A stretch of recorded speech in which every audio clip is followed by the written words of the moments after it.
allons répondre à une personne qui dit que son mari n'est pas intéressé à avoir de relations. Que dois-je faire? C'est la question de la dame. Bon, je peux vous dire ce que vous ne devez pas faire. Et par exemple, imposer, c'est quelque chose qui ne plaît pas à personne. Et un homme comme une femme ne peut pas se sentir imposé à pratiquer le sexe. Parfois, le fait d'accuser ou critiquer en lui disant mais tu veux jamais, tu sers à rien, c'est des choses que gênent. Et aussi la façon comme vous traitez votre mari. Vous êtes une personne très agressive. Alors vous savez, l'homme, parfois il a des problèmes.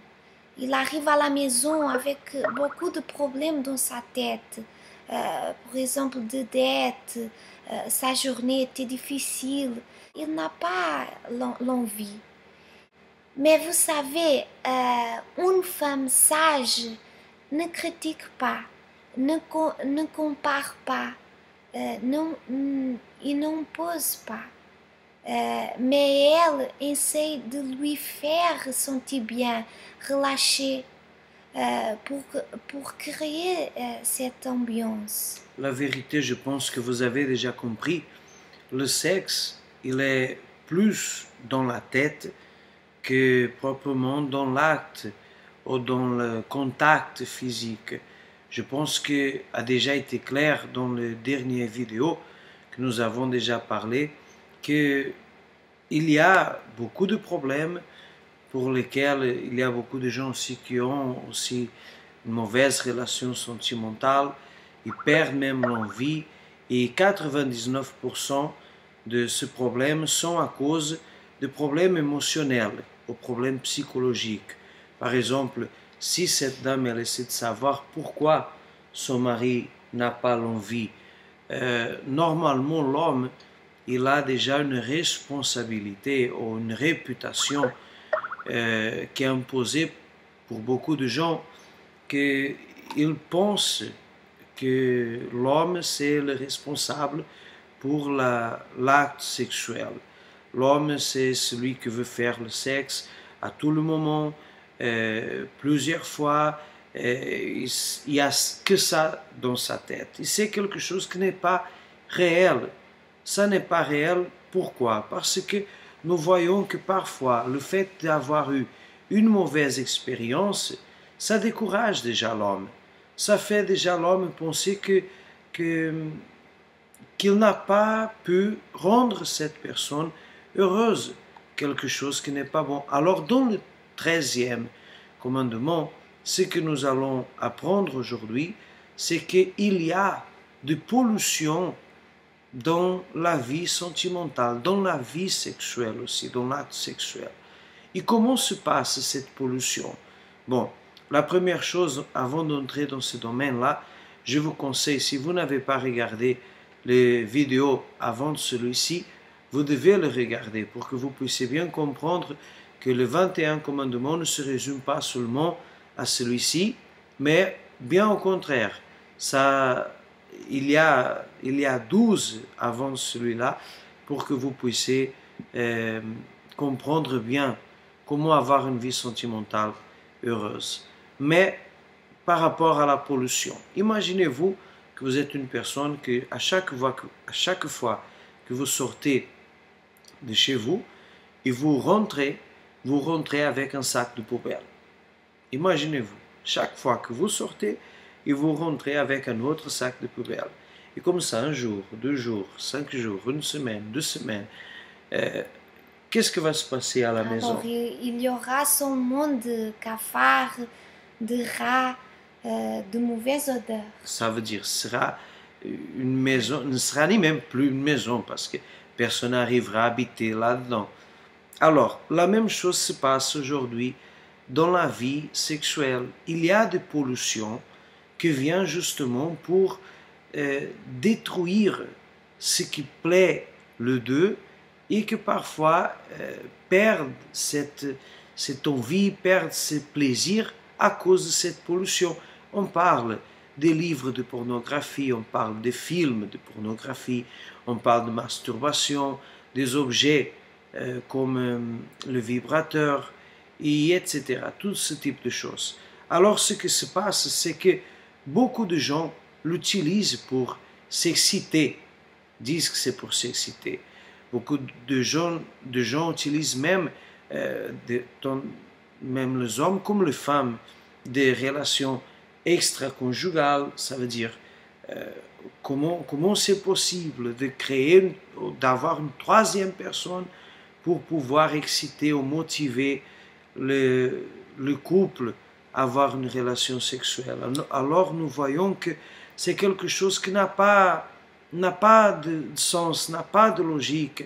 Et beaucoup de gens le recommandent.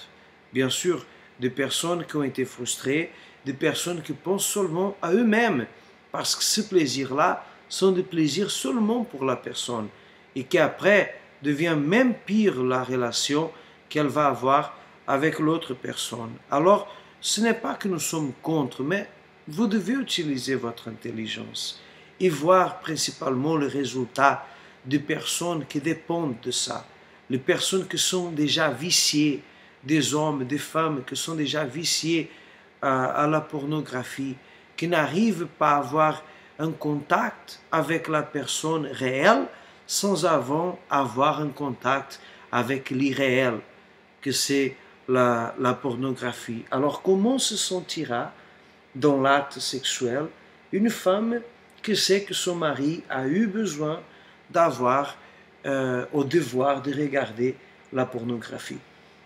Alors la femme, elle va rester frustrée, non? Parce que la personne, elle n'arrive pas à avoir de plaisir avec le réel, et seulement avec le virtuel. Et c'est pour cela que beaucoup de femmes se sont frustrées.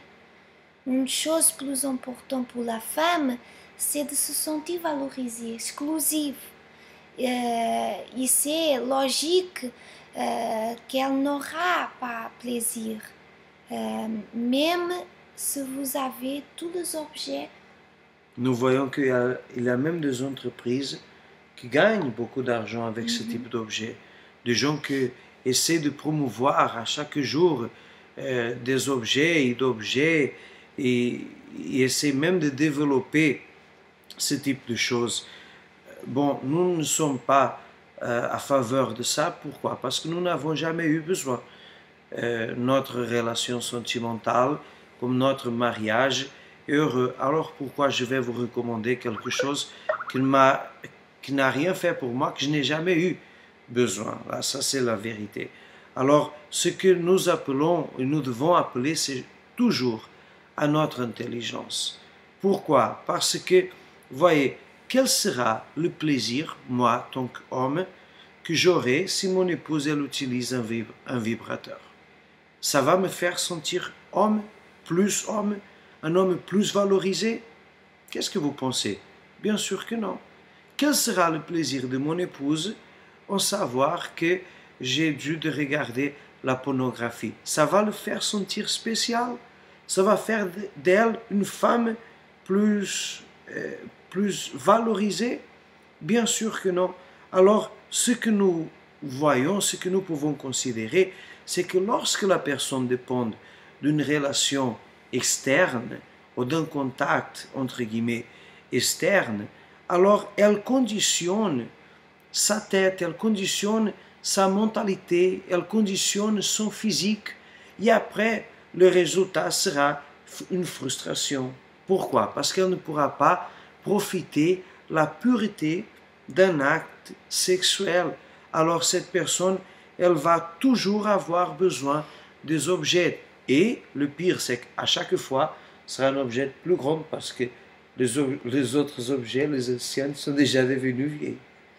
Oui, et aussi pour vous que vous êtes célibataire et vous êtes en train de voir la pornographie ou pour utiliser le vibrateur, vous êtes en train de tomber dans votre propre trou. Et là, On Là, doit, c'est catastrophe. on Là, doit c'est faire beaucoup d'attention. là, c'est grave. Pourquoi c'est grave? Parce qu'après le mariage, il va avoir de conséquences. Et grave. Parce que vous savez, le corps de l'être humain, il est facilement adaptable. Alors, par exemple, l'organe génital masculin ou féminin, il s'adapte d'une façon très facile. Par exemple, imaginez la personne qui dépend de la masturbation, ça veut dire ses mains. Quand la personne elle utilise ses mains pour utiliser ce type de choses, la masturbation, alors elle va adapter son organe génital aux touches de ses mains. Qu'est-ce qui va se passer? Le moment qu'elle doit avoir le contact sexuel normal avec son conjoint, va manquer quelque chose. Pourquoi? Parce que la dépendance à la masturbation va manquer cette touche-là, va manquer ces choses-là. Et c'est exactement là que la personne devient frustrée. Alors elle peut même avoir des relations et elle va toujours se sentir mal, va toujours se sentir frustrée. Rien ne réalise cette personne. L'acte sexuel, c'est quelque chose de simple et agréable. Vous n'avez pas besoin de rien ajouter. Que mène l'homme, la femme au nuage. C'est quelque chose qui est extraordinaire pour les deux. Maintenant, on pense, on était en train de parler. Imagine Adam. Quand Dieu a créé le monde, a mis Adam et Ève dans le paradis. Imagine Adam, Dieu l'a appelé et il a dit, oh Adam, si par hasard la relation avec Ève ne marche pas, tu prends ici le livre qui a là le porno, la pornographie. S'il ne marche pas, alors tu utilises le livre. Vous pensez que Dieu allait faire quelque chose comme ça? Bien sûr que non. Ou sinon, il allait dire à Adam, oh Adam, si par hasard ça ne marche pas, alors tu vas là au fond, tu tournes à gauche, et là tu vas avoir un petit sex shop, il y a là le sex toy. Alors, ça n'allait pas marcher à cette époque. Et c'est pour cela, ni à cette époque, ni à aucune époque. Et c'est pour cela que Dieu n'a pas conseillé à Adam de faire ce type de choses. Alors, le même se passe dans notre relation aujourd'hui. Nous devons préserver notre relation. Nous devons éviter ce type de pollution parce que notre 13e commandement, il dit justement ça. Tu n'auras pas de pollution dans ton acte sexuel. Et c'est exactement ça qui fait toute la différence dans la vie de quelqu'un qui veut être heureux, dans la vie de quelqu'un qui veut avoir une relation sentimentale à 100%. Pour vous que vous pensiez, il n'avait pas l'envie, alors essayez de connaître mieux cette personne. Peut-être vous ne la connaissez pas encore. Peut-être ce que vous manque, c'est d'aller un peu plus profond par rapport à la connaissance à cette personne. Essayez de savoir qu'est-ce qui le plaît, qu'est-ce qui ne plaît pas, comment le conquérir, quelles sont les choses qui à lui sont plus attractives. Et à travers de cette connaissance, vous allez voir qu'il y a des jours que peut-être ça ne va pas avoir l'envie comme vous voulez, mais vous allez savoir créer cette ambiance et transformer cette situation. C'est pour cela qu'aujourd'hui, nous laissons ici le 13e commandement.